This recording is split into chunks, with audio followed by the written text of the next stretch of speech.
Hello friends, आज मैं आपके लिए फिर से एक ड्रामा की स्टोरी एक्सप्लेन करने वाली हूँ। उससे पहले मेरे चैनल को सब्सक्राइब करना मत भूलिएगा।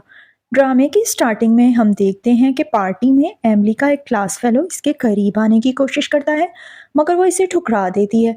इसका क्लास फेलो गुस्से से इसका हाथ पकड़ लेता है। एमिली मेज से एक ग्लास उठाती है और इसके चेहरे पर शराब फेंक देती है। अचानक इसे चक्कर सा महसूस होता है और इसे शक होता है कि इसके क्लास फेलो ने इसके ड्रिंक में कुछ मिला दिया है। घबराहट में वो तेजी से वहां से निकल जाती है, मगर इसका क्लास फेलो इसका पीछा करने लगता है। फिर वो बर्फबारी में एक आदमी को देखती है जिसने मुंह में सिगरेट रखी होती है। फिर लेटर निकालता है और इसे जलाता है। धुआं तेजी से उठने लगता है। इसका क्लास फेलो चीखता है कि वहीं रुको। वो आदमी इसकी आवाज सुनकर मुड़ता है, इसे देखता है और इसकी तरफ चलने लगता है। एमिली का क्लास फेलो भी करीब आ रहा था, मगर एमिली खुद को सीधा रखने के काबिल ना रही। इसकी ग्लासेस भी गिर गई और वो लड़खड़ा गई, लेकिन एक हाथ ने इसे थाम लिया। इस आदमी ने एमिली को अपने कंधे पर उठा लिया और इसके क्लास फेलो को घूर कर देखा। इसका क्लास फेलो फौरन इसे पहचान गया कि वो ताकतवर अरबपति एंड्रियो था। एमिली का क्लास फेलो खौफ से जमीन पर गिर गया। एंड्रियो ने सर्द लहजे में कहा, तुम अपनी मौत को आवाज दे रहे हो। फिर वो मुड़ा और एमिली को लेकर वहां से चला गया। जब एमिली होश में आई तो इसने अपने सामने खड़े शख्स को पहचान लिया। वो इसके क्लास फेलो और फ्रेंड लूना का अंकल था। एमिली जो थी वो बहुत ही ज्यादा नर्वस थी और डरी हुई थी, मगर एंड्रियो ने इससे कहा, मैंने डॉक्टर को बुलाया है, तुम ठीक हो, मैंने तुम्हारे क्लास फेलो के मामले को संभाल लिया है। ये सुनकर एमिली घबरा जाती है। इसे लगता है शायद इसने इसके क्लास फेलो को मार दिया है। एंड्रियो इसके करीब आता है और कहता है, वो मरा नहीं है, तुम इतना डर क्यों रही हो। फिर इसने एमिली की ग्लासेस इसे वापस पहनाई और कहा, मैंने तुम्हारे लिए अपने घर में एक कमरा तैयार किया है, तुम आज रात यहीं ठहरोगी। अगली सुबह नौकरानी एमिली के लिए शानदार नाश्ता तैयार करती है और नौकरानी सोचने लगती है कि एमिली और एंड्रियो एक बेहतरीन जोड़ी हैं। हॉस्टल में एमिली लूना को अब रात के वाकयात के बारे में बताती है। लूना गुस्से में आ जाती है और बदला लेना चाहती है, लेकिन एमिली इसे रोक देती है। एंड्रियो का शुक्रिया अदा करने के लिए एमिली इसके लिए कुकीज बनाने का फैसला करती है। लूना वो कुकीज एंड्रियो के पास लेकर जाती है, जो बिल्कुल भी तवज्जो नहीं दे रहा होता लूना पर। मगर जैसे ही वो सुनता है कि ये एमिली ने खास तौर पर इसके लिए बनाई है, वो फौरन चौंक जाता है।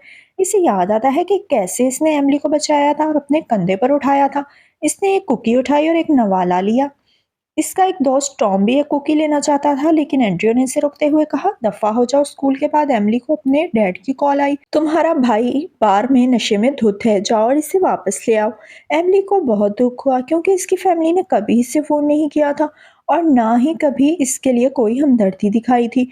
वो इसे अब भी आधी रात को बार्स में जाने के लिए कह रहे थे। जब एमिली अपने नशे में धुत सौतेले भाई को लेने के लिए जाने लगी, तो इसकी सौतेली माँ ने इसकी हिचकिचाहट देखकर गुस्से में आकर कहा कि तुम्हें कॉलेज भेजने की वाहद वजह यह है कि हमने तुम्हारी फीस भरी है, तुम्हें हमारा शुक्रगुजार होना चाहिए। कोई और रास्ता ना देखकर एमिली बाहर में जाती है। जैसे ही वो अंदर दाखिल हुई, वहां मौजूद तमाम लड़कों ने इसे अजीब नजरों से घूरना शुरू कर दिया। एमिली ने अपने सौतेले भाई को सोफे पर सोए हुए देखा और इसे जगाया, लेकिन इसके भाई ने सर्द मेहरी से जवाब दिया। एमिली ने सख्त लहजे में कहा, तुम्हारे पास दो ही रास्ते हैं, या तो तुम मेरे साथ चलो या फिर पुलिस को बुलाऊंगी। तुम अभी अडल्ट भी नहीं हो और गैर कानूनी तरीके से इस बार में आए हो। यह सुनकर इसके भाई के दोस्त को गुस्सा आ जाता है।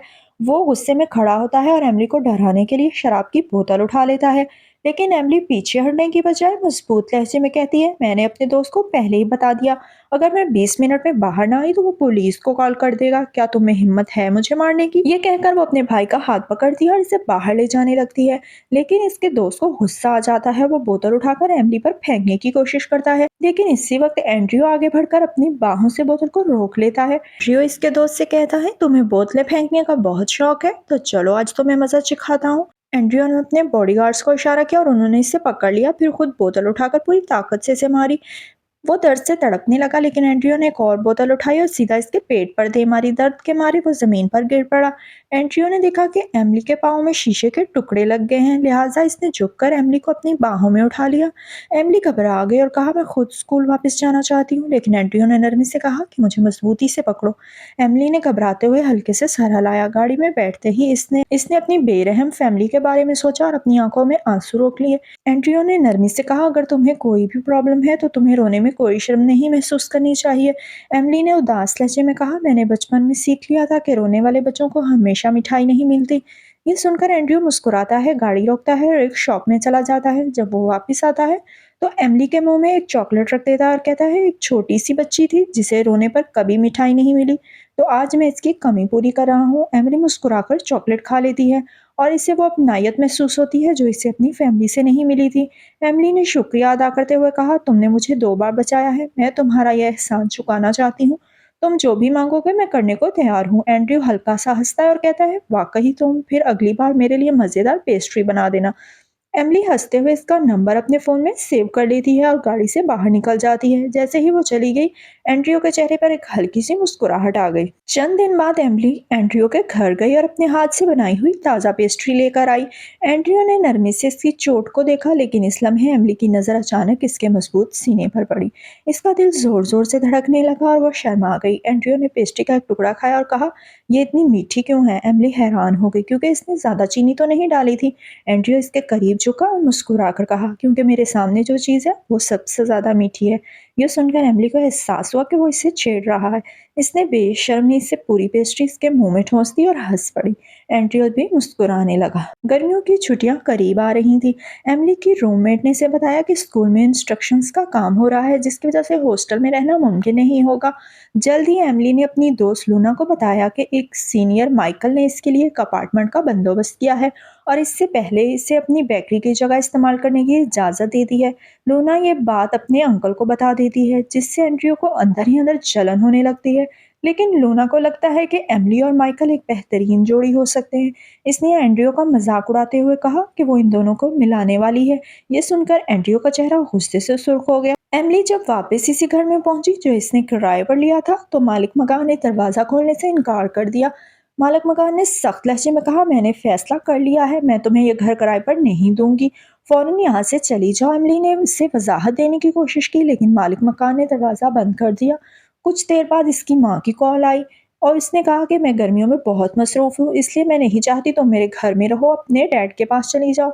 ये सुनकर एमिली के दिल पर चोट लगी, लेकिन इसने खुद को संभालने की कोशिश की। अपना सामान उठाते हुए अचानक इसका पाँव फिसला और वो सीढ़ियों पर गिर गई। ये वही लम्हा था जब इसके जज्बात का आखिरी बंध भी टूट गया। बर्फ में बैठी एमिली खुद को बिल्कुल बेहिस महसूस कर रही थी। अचानक एक गाड़ी इसके करीब आकर रुकी। दरवाज़ा खुला और एंड्रयू बाहर आया, हाथ में छतरी लिए हुए। इसने छतरी खोली और एमिली के करीब जाकर इसे हैरत से देखने लगा। फिर नरमी से इसका हाथ पकड़कर उठाया और कहा, मेरे साथ चलो। गाड़ी में बैठने के बावजूद एमिली की आंखों में उदासी झलक रही थी। एंड्रयू ने आहिस्ता से कहा, तुम बस अपने पेरेंट्स की नाकाम शादी का शिकार हो, ये तुम्हारी गलती नहीं, खुद को इल्ज़ाम मत दो। फिर मुस्कुराकर कहा, फ्यूचर में तुम्हें बहुत सा प्यार मिलेगा क्योंकि तुम इसकी हकदार हो। एमिली इसके अल्फाज से बेहद मुतासिर हुई। एंड्रयू ने बात जारी रखी, तुम गर्मियों की छुट्टियों में लूना के घर रह सकती हो, वो घर भी मेरा है। एमिली इनकार करने ही वाली थी, लेकिन एंड्रयू ने इसे याद दिलाया कि तुमने कहा था तुम मेरा एहसान चुकाओगी और यही मेरा मुतालबा है। रात गए एमिली जब लिविंग रूम में आई तो देखा कि एंड्रयू सिगरेट पी रहा था और कुछ परेशान लग रहा था। एमिली ने पूछा, क्या कोई मसला है? अगर मैं मदद कर सकूं तो बताएं। लेकिन एंड्रयू ने सख्त लहजे में कहा, यह एक जज्बाती मामला है, तुम मेरी मदद नहीं कर सकती। एमिली के दिल में खटका हुआ, क्या वाकई एंड्रयू किसी से मोहब्बत करता है? एमिली ने बेदिली से कहा, अगर ये मोहब्बत का मामला है तो मैं वाकई तुम्हारी मदद नहीं कर सकती। एंड्रयू को इसके जवाब से हल्की सी मायूसी हुई, लेकिन अचानक एमिली ने धीमी आवाज़ में कहा, जब मैंने सुना तुम्हें कोई पसंद है तो मैं खुश नहीं हुई थी। एंड्रयू ने हैरत से इसे देखा। एमिली ने जल्दी से बात संभाली, मेरा मतलब है, जैसे लूना कहती है, तुम मेरे लिए एक बड़े भाई जैसे हो और मुझे डर है अगर तुम किसी के करीब हो गए तो फिर मेरा भी वही हाल होगा जो मेरे डैड ने मेरे साथ किया। ये सुनकर एंड्रयू को बहुत दुख हुआ कि वो कभी भी एमिली के लिए सिर्फ एक बड़ा भाई नहीं बनना चाहता था। अगली सुबह एमिली को लूना की एक नोट मिलती है कि मैं इंटर्नशिप के लिए कुछ दिनों के लिए शहर से बाहर जा रही हूँ। जब वो नीचे आई तो एंड्रयू ने मुस्कुराकर इसे चॉकलेट दी और हल्के से इसका सर थपथपाया। फिर इसे बाहर खाने के लिए ले गया। जब वो खाने में मसरूफ थे तो एंड्रयू फ़ोन कॉल के लिए कमरे से बाहर निकला। इसी लम्हे रोज़ अंदर आई और एमिली की तरफ देखकर तंजिया मुस्कुराई। मैं एंड्रयू को अच्छी तरह से जानती हूँ, इसका अंदाज बिल्कुल अलग है। लेकिन एमिली ने पुरतमाद लहजे में जवाब दिया, तुम्हारा रवैया तो बहुत अच्छा लग रहा है। रोज़ को अंदाज़ा हो गया कि एमिली पीछे हटने वाली नहीं और वो चुप हो गई। जब एंड्रयू वापस आया तो इसने रोज़ को नज़रअंदाज कर दिया और सर्द लहजे में कहा, रास्ते से हट जाओ। रोज़ ने इसके करीब आने की कोशिश की, लेकिन एंड्रयू ने तंजिया लहजे में कहा, तुम हो कौन? ये सुनकर मिली चुपके से मुस्कुरा दी और रोज़ शर्मिंदगी से पीछे हट गई। मिली ने एंड्रयू की तरफ देखा और कहा, मुझे वो औरत पसंद नहीं, वो मुझसे दुश्मनी रखती है और इसने ये भी समझ लिया कि हम दोनों एक रोमांटिक रिश्ते में हैं। एंड्रयू अचानक इसके करीब झुका और सरगोशी में बोला, अगर वो यही समझती है तो मुझे तो कोई प्रॉब्लम नहीं। और क्या तुम भी ऐसा सोचती हो? एमिली का दिल तेजी से धड़कने लगा। इसने जल्दी से नजरें चुराई। एंड्रयू ने इसके बालों को नरमी से छुआ और मुस्कुराकर बोला, क्या तुम मेरी गर्लफ्रेंड बनोगी? एमिली घबराकर बोली, नहीं, ऐसा नहीं हो सकता। एंड्रयू ने अफसोस से कहा, क्या मैं तुम्हारे लिए काफ़ी अच्छा नहीं? एमिली ने जल्दी से कहा, नहीं, तुम बहुत अच्छे हो। मुझे यकीन है कि बहुत सी लड़कियां तुम्हें पसंद करती होंगी। एंड्रयू ने आहिस्ता से कहा, हाँ, और इनमें से एक तुम नहीं हो, है ना? एमिली ने परेशानी में कहा, ये कैसे मुमकिन है? मैं तुम्हें पसंद करती हूँ। इसने जैसे ही ये कहा, इसे अपनी गलती का एहसास हुआ। एंड्रयू ने इसका हाथ थामा, करीब हुआ और मुस्कुराते हुए कहा, मैं जानता हूँ कि तुम मुझे पसंद करती हो। मिली मिली बोलने की कोशिश करने लगी, लेकिन एंड्रयू की फातिहाना मुस्कुराहट ने इसे मजीद घबराहट में मुब्तला कर दिया। रात के वक्त एमिली को पेट में शदीद दर्द होने लगा। वो पानी लेने के लिए लिविंग रूम में आई, लेकिन एंड्रयू ने इसे देख लिया। बगैर कुछ कहे इसने मिली को उठा लिया और कहा, तुम्हें आराम की ज़रूरत है, मैं तुम्हें कमरे तक छोड़ दूंगा। इसने इसे नरमी से बिस्तर पर लिटाया, कंबल उड़ाया और फिर चीनी वाला नीम गर्म पानी लेने चला गया। जब वो वापस आया तो इसने देखा मिली के हाथ और पांव सर्द हो रहे हैं। वो खामोशी से कंबल के अंदर अपने हाथ ले गया, इसके पाँव को थामा और इन्हें अपनी हथेलियों से गर्म करने लगा। मिली की आंखों में नरमी आ गई, लेकिन वो खामोश रही। अगले दिन माइकल ने मिली को पार्टी में इनवाइट किया और माइकल ने फिक्रमंदी से एमिली की पेशानी को छुआ। ये देखकर एंड्रयू का चेहरा गुस्से से सुर्ख हो गया। चंद लम्हों बाद माइकल ने फूलों का गुलदस्ता निकाला और सबके सामने मिली से अपने जज्बात का इजहार किया। लेकिन जैसे ही वो बोलने वाला था, अचानक कमरे की तमाम लाइट्स बुझ गईं और एंड्रयू ने तेजी से मिली का हाथ थामकर इसे अंधेरे में घसीट लिया। जब वो स्टोर रूम में पहुंचे, एंड्रयू ने इसे दीवार से लगा दिया। एमिली ने मज़ाहमत करने की कोशिश की, लेकिन इसने इसके हाथ थाम लिया और ज़ोर से इसे अपने करीब कर लिया और इसकी सांसों को बिल्कुल बंद कर दिया। इसके दोस्त इसे तलाश करते रहे, लेकिन वो आवाज़ ना निकाल सकी। बाद में इसने माइकल के एतराफ़ को ठुकरा दिया। फिर एंड्रयू ने इसे उठाया, एक कुर्सी पर बिठाया और दोबारा जज्बाती अंदाज में इसे अपने और करीब कर लिया। इसने ज़ोर से इसे थप्पड़ मारा और बेवकूफ़ कहा। एंड्रयू ने जवाब दिया, मैं कोई फरिश्ता नहीं हूँ, मेरे ख़यालात बिल्कुल वाज़ियाह थे। मैं तुम्हारा ख़्याल इसलिए नहीं रख रहा था कि तुम मुझसे छोटी हो, बल्कि इस लम्हे से जब से मैंने तुम्हें बचाया है, मैं तुम्हें अपना बनाना चाहता था। इसने इसके गाल को चूमा और कहा, मैं तुम्हारे साथ रहना चाहता हूँ। मेहरबानी होगी तुम इस बारे में सोचो। वो मुस्कुराई और इसके सर पर हाथ फेरा, लेकिन जल्दी से पीछे हट गई और स्टोरेज रूम से बाहर निकल गई। अगली सुबह नाश्ते के दौरान एंड्रयू ने एमिली से सॉरी कहा और दोबारा इसे अपने करीब किया और इसके गाल पर एक किस दी, लेकिन एमिली ने शर्माते हुए कहा, मुझसे वादा करो कि तुम मुझे अचानक नहीं चूमोगे। एंड्रयू ने जवाब दिया, मैंने सिर्फ ये वादा किया है कि मैं तुम्हारे होंठ नहीं छूऊंगा, तुम्हें वक्त दूंगा, फिक्र मत करो। फिर एक दिन एमिली को कॉल आई कि इसकी 18 साल बहन प्रेग्नेंट हो गई है। वो फौरन हॉस्पिटल पहुंची, लेकिन जैसे ही वो वार्ड से निकली, इसकी मॉम ने इससे देख लिया। इसकी माँ को गलतफहमी हो गई कि एमिली खुद प्रेग्नेंट है, वो और इसने गुस्से में इसे थप्पड़ मार दिया। अचानक एंड्रयू वहां आ गया। जब इसने एमिली के होंठ पर निशान देखा तो वो बहुत ज़्यादा सैड हो गया। इसने एमिली की माँ से कहा कि मैं एमिली से मंगनी कर चुका हूँ, वो सबसे खूबसूरत और मजबूत लड़की है जिसे मैं कभी मिला हूँ। एमिली अपनी माँ से मायूस हो गई और वहां से चली गई। इसकी माँ ने इसे रोकने की कोशिश की, लेकिन एंड्रयू ने मुदाखलत की और कहा, अगर आप इसे अपना नहीं समझती तो मैं इससे मोहब्बत करूंगा और हमेशा इसकी हिफाजत करूंगा। फिर वो गाड़ी में इसे ले गया और इसके जख्म पर मरहम लगाया। एमिली ने पूछा, क्या तुम हमेशा मुझसे मोहब्बत करोगे? एंड्रयू ने जवाब दिया, हाँ, मेरे पेरेंट्स ने भी मुझसे हमेशा मोहब्बत करने का वादा किया था, लेकिन अब मुझे हमेशा के वादों पर यकीन नहीं। एंड्रयू ने इसकी पेशानी को चूमा और कहा, हमारे पास वक्त है, मैं तुम्हें साबित करके दिखाऊंगा। बाद में एमिली शराब के नशे में थी और अपने कदमों पर खड़ी भी नहीं हो पा रही थी। इसने एंड्रयू से कहा, क्या तुम मुझे उठा सकते हो? एंड्रयू ने इसे उठाया। एमिली ने नरमी से इसके गिर्द बाजू लपेट लिया और इसके सीने से लग गई। फिर वो दोनों घर वापस चले गए। एमिली ने एंड्रयू की टाई पकड़ ली और वो इससे पीछे हटने नहीं दे रही थी। इस बार एंड्रयू ने इसे शिद्दत से अपने करीब किया और इसकी सांसों को अपने अंदर इनहेल करने लगा। एमिली ने इनकार नहीं किया, बल्कि इसने अपने बाजू इसकी गर्दन के गिर्द लपेट लिए और इसका साथ देने लगी। अगली सुबह एमिली जब उठी तो इसे रात की यादें आने लगी। एंड्रयू ने छेड़ते हुए कहा, अब तुम्हें मेरे बारे में जिम्मेदारी लेना होगी। ये सुनकर वो शर्मा गई। थोड़ी देर बाद एमिली की माँ की कॉल आई और इसने बताया कि इसकी सौतेली बहन को हड्डियों का ट्यूमर हो गया है और वो जानती हैं कि एमिली हॉस्पिटल आए और वो चाहती हैं कि एमिली हॉस्पिटल आए। एमिली फ़ौरन हॉस्पिटल पहुंचती है।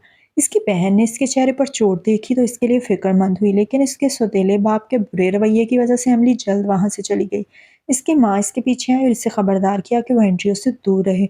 वो दिल का सख्त है, वो तुमसे खेल रहा है। एमिली ने पुरसुकून लहजे में कहा कि मैं अपने फैसले खुद कर सकती हूँ और आप इसके बारे में कुछ भी गलत मत कहें। एंड इसने एमिली के हाथ थामे और इसके साथ सब्जियां काटने में मदद की। आहिस्ता आहिस्ता एमिली को इसके करीब होने की आदत होने लगी।